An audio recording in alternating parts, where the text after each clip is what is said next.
করতে এসেছো মোদিজির বাড়িতে, তাহলে কাজ করতে কেন এসে গেলে তুমি? কাজ করার কি দরকার ছিল তোমার? মমতা দিদি, কি বলবো তোমাকে, আর কদিন বসে খাবো বলো মোদিজির বাড়িতে? আর কতদিন বসে খাবো জানি না, এখন আর কতদিন থাকতে হয় ভারতে।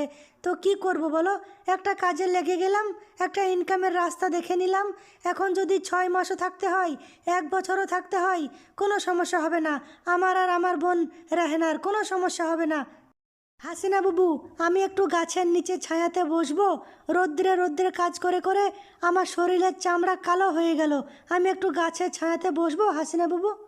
রাহেনা, তুমি গাছের ছায়াতে এখন কেন বসবে? এখনই কন্ট্রাক্টর এসে পড়বে, তোমাকে দেখে ফেললে কাল থেকে আর কাজে নিবে না। তুমি কষ্ট মষ্ট করে দাঁড়িয়ে থাকো, তোমার কাজ করার কোনো দরকার করে না। আমি আর হাসিনা বাবু কাজ করছি। মোদিজি, ও মোদিজি, শুনতে পাচ্ছ? হ্যাঁ মমতা দিদি, শুনতে পাচ্ছি, বলো কি সমস্যা, বলো কি হয়েছে। বলছি তোমার কাছে পানি আছে? পানি থাকলে দাও না, একটু খাই। এই রোদ্রে গরমে কাজ করা খুব সমস্যা বাবু, খুব কষ্ট হচ্ছে। কেন যে আমি তোমার হাত ধরে বাংলাদেশ থেকে ভারতে আসলাম, খুব ভুল করেছি তোমার সাথে এসে, আমি খুব ভুল করেছি। আমাকে ছেড়ে দাও, আমি বাংলাদেশ চলে যাই হাসিনা বাবু। রাহেনা, তুমি এখন কেন যাবে বাংলাদেশ? বাংলাদেশের অবস্থা এখনও ঠিক হয়নি, আর যতদিন না বাংলাদেশের অবস্থা ঠিক হচ্ছে আমাদের ভারতেই থাকতে হবে মোদিজির কাছে।